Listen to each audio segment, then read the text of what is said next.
Nobody dared to get close to this German shepherd. His eyes held nothing but rage and fear, and every step toward his cage felt like walking into danger.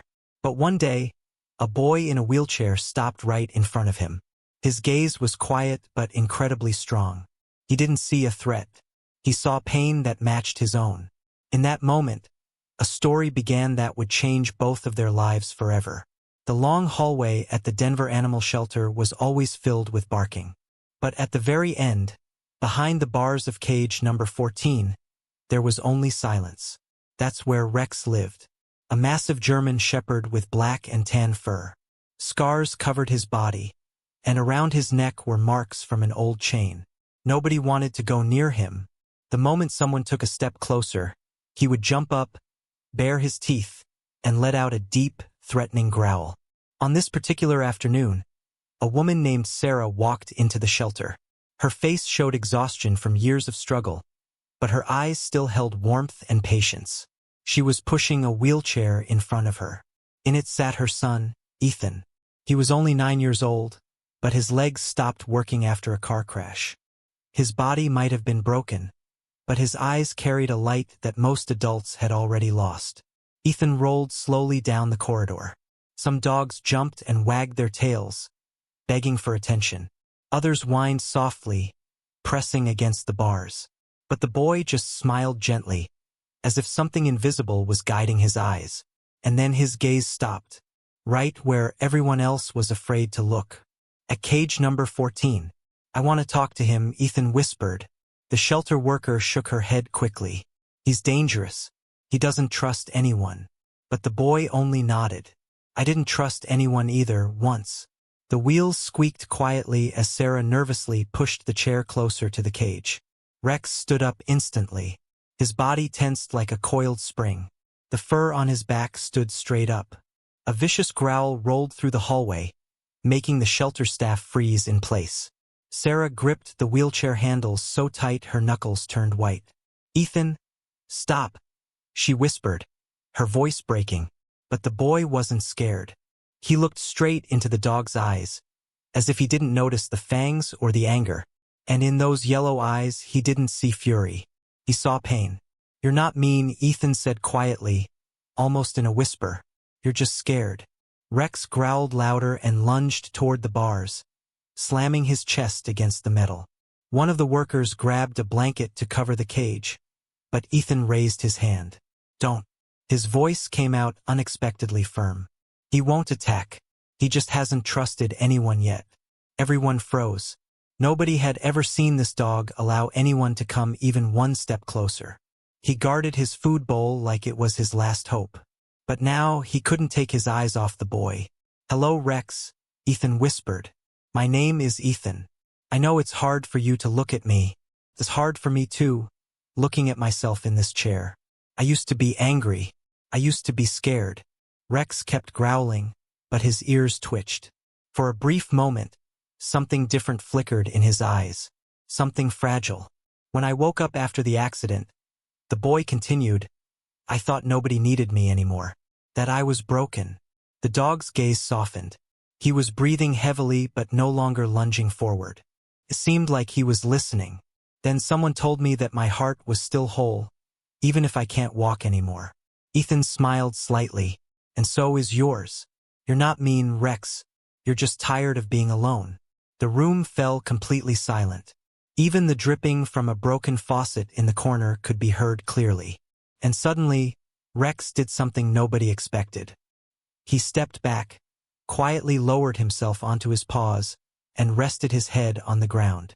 "Oh my God," the shelter worker whispered, covering her mouth with her hand. "This is impossible."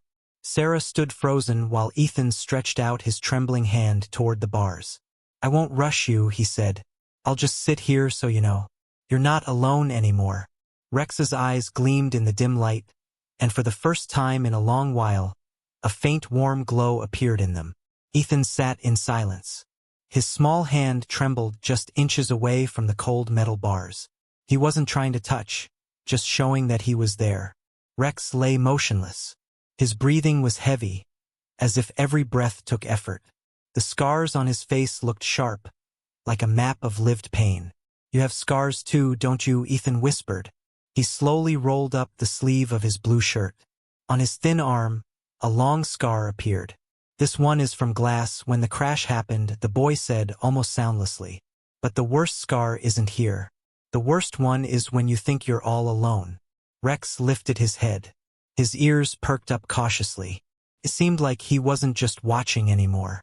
He was truly listening. The hallway was dead silent. Nobody moved. I won't leave, Ethan said quietly, not breaking eye contact, until you believe you're not alone anymore. Time stood still. Minutes stretched endlessly. Rex breathed heavily, occasionally breaking into a quiet growl, but then he stood up.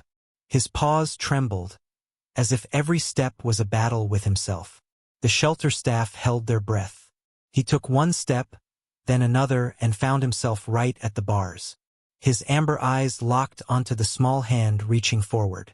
In that gaze was a fight between fear and hope. Ethan didn't pull his hand back. His voice came out softly. It's okay, Rex. Nobody will hurt you anymore. The shepherd lowered his head. His nose barely touched the tips of the boy's fingers. An almost invisible touch. And immediately he pulled his head back, but didn't step away. A smile lit up Ethan's face. You're the bravest one I've ever met. Rex stepped forward again. This time he carefully pressed his nose into the boy's palm, as if checking whether it would disappear. But the hand stayed. It remained warm and patient. Sarah covered her mouth with her hand. Her eyes filled with tears. The staff members looked at each other. Someone quietly sobbed. Ethan carefully ran his fingers over the rough fur on the dog's head. His movements were slow, as if he was touching something fragile and sacred. You're not scary, he whispered. You're just tired. And I know what it's like to be afraid. Rex let out a heavy breath and lowered his head even further. In his eyes, there was no more darkness. Only exhaustion and a weak but real light. He's changed, one of the volunteers breathed out. This isn't the same dog from a minute ago. Ethan didn't look away, and for the first time in many months, Rex wasn't growling. They just sat there together.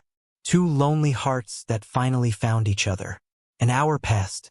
Ethan was still by the cage, quietly petting the shepherd. Rex no longer pulled away. He lay right against the bars, occasionally flinching as if remembering his nightmares, but again and again returning to that small hand. Sarah sat on a bench in the corner, secretly wiping away tears. She was used to her son's silent sadness, but now there was a real smile on his face. Warm and bright, the kind she hadn't seen in so long. The entire shelter froze, as if afraid to break this fragile miracle. One young volunteer took out his phone. We need to record this or nobody will believe it, he whispered. But the director put a hand on his shoulder and shook his head. No, this is just for them. In the silence, Ethan's voice sounded again. He spoke quietly as if only for Rex. I was angry for a very long time. When I realized I'd never walk again, I thought life was over, that I wasn't me anymore. He lowered his head. His hand rested on the wheelchair's armrest. At school, kids stopped playing with me. Some felt sorry for me. Some laughed. I wanted to disappear. Rex looked at him closely. His gaze became deep and piercing. He couldn't speak, but Ethan understood everything. You were hiding too, weren't you? Yes, he said with a slight smile. I know. Rex took another step. His wet nose touched the rim of the wheel, as if searching for something to hold on to. In his movements, there was no more fear. There was a desire to trust. Rex stood next to the bars, his nose still touching the wheel. He took another uncertain step, breathing heavily, as if pushing through his own fears. Ethan raised his hand and placed it between the shepherd's ears. Rex made a low, muffled sound, but there was no anger in it, more like confusion, surprise. He didn't understand how he let this child touch him. Can I be your friend? The boy whispered. And then something happened that nobody expected. Rex got up, walked around the cage as if he couldn't find his place, and then suddenly stopped in the middle, raised his head, and barked loudly. This bark wasn't heavy or threatening. It sounded like a shout. I'm here. I don't want to be alone. Ethan flinched, then laughed. His laughter rang out like bells, echoing through the hallway where dead silence had ruled for so long. Sarah jumped up. "Are you okay?" "I'm fine, Mom." "He's just saying hello." Ethan smiled. The volunteers stood motionless. Many secretly wiped away tears. In their eyes reflected a scene that looked like a miracle. The dog that nobody could touch was now reaching out to a boy in a wheelchair. That evening, as the shelter was getting ready to close, a worker approached Sarah. "You should take your son home. The dog is tired." But Ethan shook his head. "If I leave, he'll think I abandoned him like everyone else. I don't want to leave him in the dark."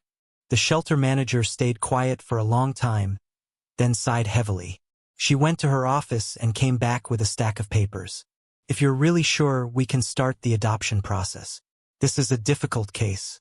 The dog isn't easy." Sarah took the papers. Her hands were shaking. She looked at her son. "Is this what you want, Ethan?" The boy nodded immediately. His eyes didn't leave Rex. The dog sat right against the bars, as if afraid this was all a dream. "He's like me," Ethan said quietly. "He's not mean. He's just hurt. And he needs us." A few days later, Ethan came back to the shelter. But now he wasn't a visitor. He came for Rex. The staff opened cage number 14. The heavy iron door creaked like an old bridge.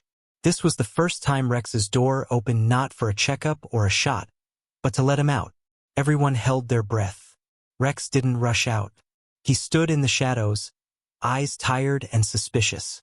Then he carefully took one step, then another. It seemed like he couldn't believe the door was open to free him, not to trap him. Everyone stepped back, leaving only Ethan in front of the door. He sat in his wheelchair, calmly holding out his hand, the same one that once barely touched Rex's nose. The dog froze, staring at him. The air in the hallway stood still. Then he took another step, then one more, until finally he stood right in front of the boy. And suddenly, Rex lowered his head, placing his huge face on Ethan's lap.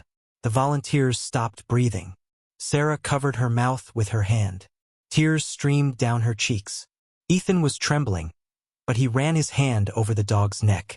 He hugged him as tight as his small arms could manage and whispered, "Welcome home, Rex." The shepherd made a deep sound, not a growl, a long sigh of relief, as if he finally dropped the weight he'd been carrying for years. From that day on, they were inseparable. Rex walked beside Ethan's wheelchair every time the boy went outside. He waited by the school door after classes. At night, when Ethan jerked awake from pain in his legs, Rex lay next to the bed, his warmth chasing away the loneliness. Day by day, Ethan's smile grew brighter. The boy who used to be quiet and withdrawn now laughed when Rex chased after a ball. The one who avoided friends now said with pride, "This is my bravest friend." People in the neighborhood called it a miracle, but Sarah knew better. This wasn't a miracle. This was two broken souls finding each other. One Sunday morning, sunlight flooded the street with golden light. Ethan rolled out of the building as always. A green backpack hung on his chair with snacks and an old rubber ball inside. Rex was already waiting by the door, his posture alert like a guard. But the moment he saw the boy, the seriousness disappeared. His tail wagged, his eyes shined. He stepped forward, pressing his nose into Ethan's hand. And as always, they began their journey together. The neighbors got used to seeing them. The big dog and the boy in the wheelchair became part of the street. Ethan no longer hid his eyes when someone looked at his legs. He proudly showed Rex to friends in the neighborhood, and for the first time they stopped seeing him as the boy from the accident. Now he was the owner of the bravest dog. Their story spread through the area. People talked about a miracle. But for Ethan and Rex, it wasn't a miracle. It was a meeting of two broken souls who found each other and became whole. That night, the boy slept deeply, without pain or worry.